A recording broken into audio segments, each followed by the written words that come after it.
Sometimes you just gotta roll with what you feel, and I feel like showing off the Pyromancer. This build, I'm pretty sure I've showcased very similar setup in a previous video, but I had so much fun playing it recently, and you know me, I follow my passion. That's why I do these dumbass videos.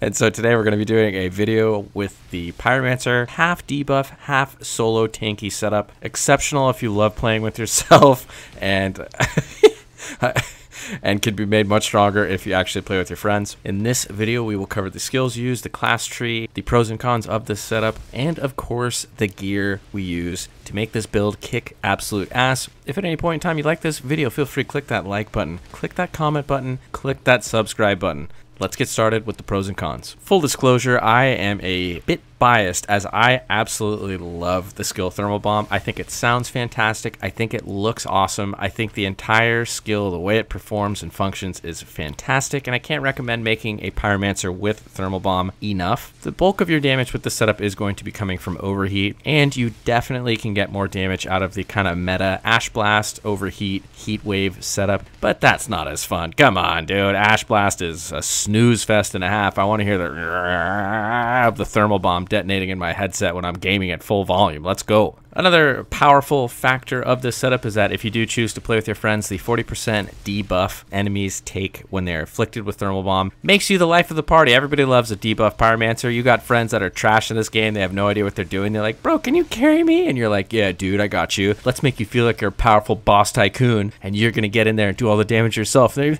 oh my god, no way. This game's so fun. I'm going to play with you forever. And then they're going to be better than you. They're going to do more damage, and they're going to taunt you because you're trash. But little do they know, the only reason they did 250 million damage is because you were debuffing all of the enemies and you weren't using your overheat on cooldown like you're supposed to, just to make them feel like a badass. This setup does have a few cons. Number one, you are not going to be able to get these Pantalones. These things are the ultimate sex factor. I cannot believe how dope these were. I saw these in the shop, little greenies, dude. I upgraded these like 15 times, quitting my game to try to make them pop. Sure, I don't need long range damage on my pants because I never shoot, but what the hell, black and gold? Are you joking me, bro? So after you accept that, your Pantalones will never be as dope as mine.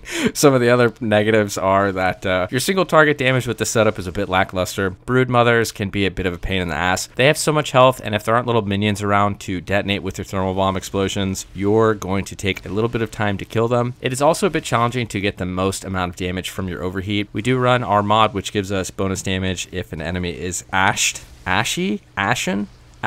If a if the target's on fire and afflicted with ash, they take 150% bonus damage from overheat. So it slaps if you do it correctly. That about sums it up for the pros and cons. Let's go over our skills used and our class tree. Skills used will be heatwave, overheat, and thermal bomb. If you take a look, our cooldowns are phenomenal. I cannot emphasize just how fun this build is. Skills order is heatwave, thermal bomb, and then overheat. Ideally in that order because we want to make sure we can confirm the overheat on enemies who are potentially ashy, fuck, I don't know, and thermal bombed, so that way they take a ton of damage and they detonate from the thermal bomb. What I end up doing and why I love this build is pretty much I'm just spamming buttons on my controller as soon as and as fast as possible. You can do that with this setup, and those are always my favorite builds. Just push buttons until you're blue in the face. It doesn't matter. You can get away with it. This build doesn't give a shit. You're gonna kill everything anyway. With our class tree, there's some important information that I want to highlight here. There's a couple different ways you can approach this. You can go for more tankiness by confirming more max health nodes in the middle and cutting up to get the ash afflicted on enemies after burn ends. Can't recommend that skill enough. This is because we want to make sure we get that bonus damage against targets that are,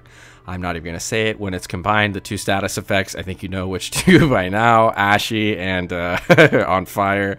That skill is really helpful. Otherwise, we don't really have a source of ash, and we don't get the bonus damage on our overheat. Another thing is we want to make sure we get all of these skill cooldowns, as we need fast cooldowns. It is paramount to this build, and you can get away without doing any of the bonus skill damage modifiers. The skill damage modifier bonus is like 8% against marked enemies. It's really not that good. If you look in your stats next time you're playing, the skill bonus damage with high anomaly power is like 2k, like 2500. It's a lot. Adding 8% is nice, but not going to break your game. The capstone on the Tempestry is of the utmost importance for us. It buffs our overheat damage and our thermal bomb damage. Overheat is our primary source of damage, but thermal bomb is our primary source of fun and badassery. Gear used is pretty straightforward on the guns. We have Death Shield and Oh, a little switcheroo here. We aren't running Anomoly. I need to make this little public service announcement. The Anomoly with Fortress and Moaning Winds is better in every single possible way than the Imploder. The thing is, though, the Imploder is hard as hell, son. You can't be out here looking all ragtag with your setup. At this point in my Outriders career of sinking like 57 days, I am picking form over function. The glowing blue on this gun is beautiful, and it matches perfectly with my favorite pistols in the game, the Torment and Agony,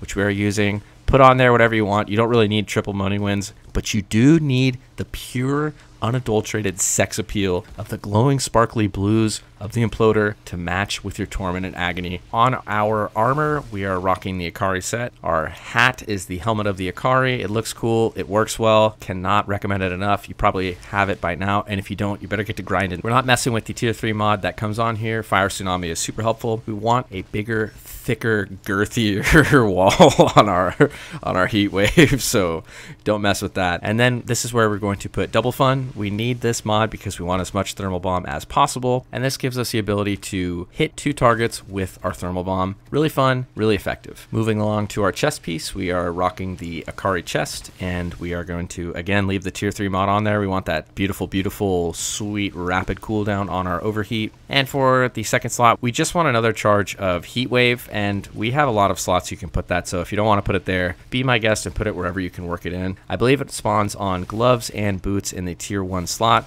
and this is where I make my money. My god, the trousers of the Space Abyss are just so, they're so cool. Look at the black with the gold accents. Look how amazing they make my ass look. Are you joking me, bro? These are tailor fitted by Gucci and Armani tailors themselves to just grip my derriere. These Pantalones are god tier. If you can find these, they're sold at vendors. They start off at green. Re-roll them, make them better. Sure, they have worse armor. Sure, they have worse attributes. Sure, this is not really selling anything of these besides just the look, but they are so worth it. You stretch your character's ass when you're running around all game anyway. Might as well make it look good. And for the attributes, long range damage literally doesn't do anything at all. We want status power or healing received or skills life leech in that slot. For our mods on our Pantalones, we've got extra charge of Thermal Bomb as well as branded. This is our first debuff piece, and this is just going to make enemies hit with the Thermal Bomb take 40% more damage. It is incredibly helpful not only for team play, but to make your overheat do buttloads of damage. Moving on to our gloves, anomaly power, status power, cooldown reduction.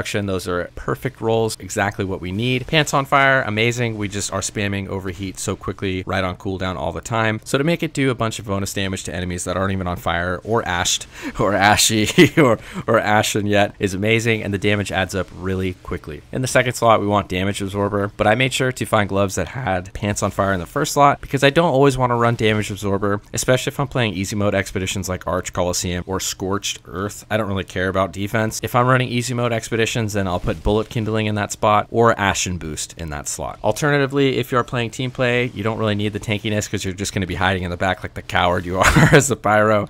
In that slot, you can also put the 25% damage debuff that you can give from heatwave, which I don't choose to run on a solo build because I don't think it's really helpful for our own personal damage. In the last slot on our boots, we are running the boots of the Acari because I hate the Acari pants. They will never look as good as the gold and black pants currently gripping my tight, sweet, supple butt cheeks. And also the anomaly echo skill on a Pyromancer to me is pure garbage. You don't need 12k or whatever it is. Anomaly power every time you cast a skill. If you hit a heat wave that hits 3 enemies, you're creeping up over 300k anyway, so that makes no difference in anything you do. Might as well take the max health boost from the boots as well as the sweet, sweet Master Consumer mod that comes on the boots to make that consume ash and burn for bonus damage. And on this last slot of our boots, we're putting Captain Hunter because we want to melt elites. Alternatively, in this slot, you could put bullet kindling or ashen boost to just do 20% more damage to all enemies that are afflicted with statuses, but I despise taking too long to kill elites, and that is why I love Captain Hunter. That's all I got for you on this build video. I hope you try this out if you haven't already. I think you should tell me what your favorite build is below because this is definitely in the top 3 for me. I love playing this setup. I can listen to thermal bombs pop, my enemies open all day long. I have a lot of fun playing the pyro, even if they can be a bit squishy at times and a little frustrating when you try to kill the final boss on Pax. That fucking expedition. Anyway, if you liked it, feel free to click that like button, click that comment button, click that subscribe button. Keep growing this channel. It feels so damn good. Until next time, we out.